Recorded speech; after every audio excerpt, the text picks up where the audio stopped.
आपको आज हम बताने जा रहे हैं केसीएल का नियम। किसका नियम? केसीएल का नियम। तो देखिए ये है KCL. KCL Kirchhoff current law, Kirchhoff का करंट नियम। और एक है KVL, Kirchhoff voltage law, Kirchhoff voltage law KVL और किरचॉफ करंट का। एक सवाल आता है, सबसे बेसिक सवाल कि केसीएल का पूरा नाम क्या है, यहाँ से आप लिख लीजिएगा किरचॉफ करंट लॉ और केवीएल आएगा, ध्यान दें आपकी कि किरचॉफ वोल्टेज लॉ। अब इसमें पूछता है ना सवाल आपसे एग्जाम में आपसे सवाल पूछता है कि केसीएल का नियम किस सिद्धांत पर आधारित है।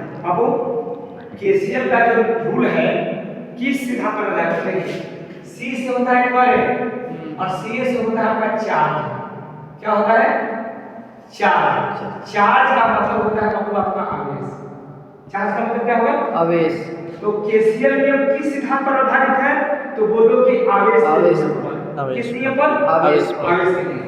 और परीक्षा में यदि आ जाए कि केवीएल का पूरा नाम तो किरचॉफ वोल्टेज लॉ, और यह जो नियम है वह आप जो वोल्टेज रहेगा तो ये बोलोगे ऊर्जा नियम पर आधारित है। किस नियम पर? ऊर्जा नियम। ऊर्जा का मतलब एनर्जी, ऊर्जा का मतलब एनर्जी लॉ पर ये है और चार्ज लॉ पर ये है। अब ध्यान से बात समझिए कि किरचॉफ का करंट लॉ क्या बोलता है? किसी बिंदु पर पूरा उसका नियम बता रहा है। किसी बिंदु पर आने वाली धारा, ये धारा आ रही है और ये धारा आ रही है, यानी करंट मान लो कि 3 एम्पीयर I1 हो गया, इधर I2 हो गया।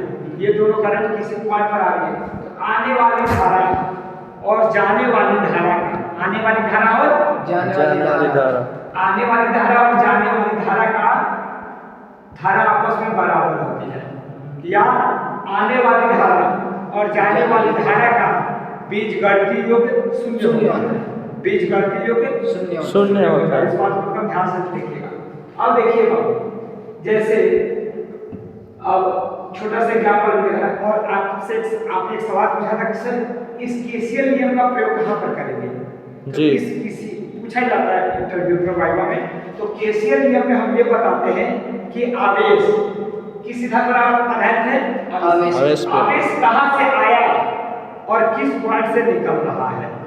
आवेश किस पॉइंट से उस वायर में इंटर कर रहा है और कहां से आपका निकल रहा है। यही आपका आवेश का आना और जाना बता रहा है। और आने वाली धारा और जाने वाली धारा का छोटा सा एग्जांपल देखिए इसमें पॉइंट। जैसे इसको हम मान लिए एक मार्कर लेके आइएगा सर से ब्लू कलर का, जल्दी से बता रहे हैं। ये आपका केसीएल नियम हो गया ना जी। तो मान लीजिए ये I1 करंट है, कौन सी करंट है? I1, ये I2, I3, I4। इसमें से आपका 4 करंट में कोई 3 का मान दिया रहेगा और 1 का मान निकालना होगा।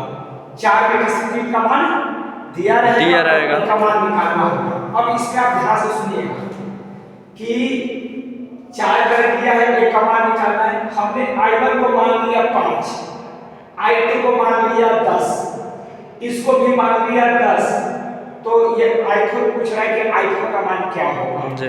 अब इस पर हम लोग को ये परमानेंट क्यों लिखा है इसको मैं समझा रहा हूं, तो आपको ये ध्यान देना है कि